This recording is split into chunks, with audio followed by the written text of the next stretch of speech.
Madame la Présidente, distingués délégués, Mesdames et Messieurs, nous sommes ravis de constater que beaucoup d'entre vous participent à ce segment de nos hauts niveaux sur le genre et le droit foncier.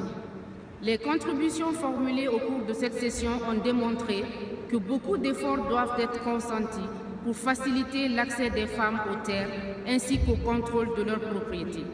En tant qu'OSC, nous profitons de cette occasion qui nous est offerte pour partager quelques recommandations clés afin qu'elles soient intégrées dans les décisions formulées lors de cette COP13. Nous portons la voix de toutes ces femmes qui sont éprouvées au quotidien pour sécuriser leurs terres, comme cela se passe dans mon propre pays, la Guinée. Les gouvernants ont la responsabilité principale de sensibiliser les femmes et les hommes à tous les niveaux de la société dans leur pays au sujet des droits fonciers sensibles au genre. Nous sollicitons, distingués délégués, de renforcer les capacités des femmes sur leur droit d'accès à la terre, condition essentielle pour favoriser une gestion durable des terres et la réalisation de l'objectif 15.3 relatif à la LDN. Pour réaliser cet objectif, la prise en compte de la participation des femmes dans ce processus ainsi que dans la formulation des plans nationaux d'adaptation PAN est cruciale. Les investissements dans la LDN nécessitent de protéger les droits d'utilisation des terres des femmes locales et garantir un consentement préalable, libre, éclairé, informel en connaissance des causes des peuples autochtones et communautés locales. Pour assurer une bonne gouvernance des droits d'utilisation des terres des femmes, nous demandons vivement aux États parties d'adopter et de mettre en œuvre les lignes directrices sur la gouvernance responsable des régimes fonciers applicables aux terres, aux pêcheries et aux forêts.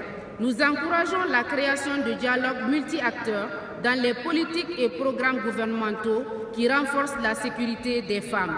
La mobilisation financière et technique est nécessaire pour renforcer et appliquer les droits d'utilisation des terres des femmes. Nous demandons donc au gouvernement de rendre ces fonds accessibles aux initiatives dirigées par des femmes.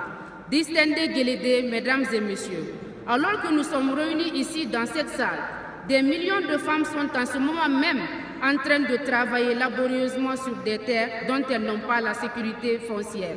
Leur avenir est donc menacé puisqu'elles ne peuvent pas compter sur leurs terres à long terme.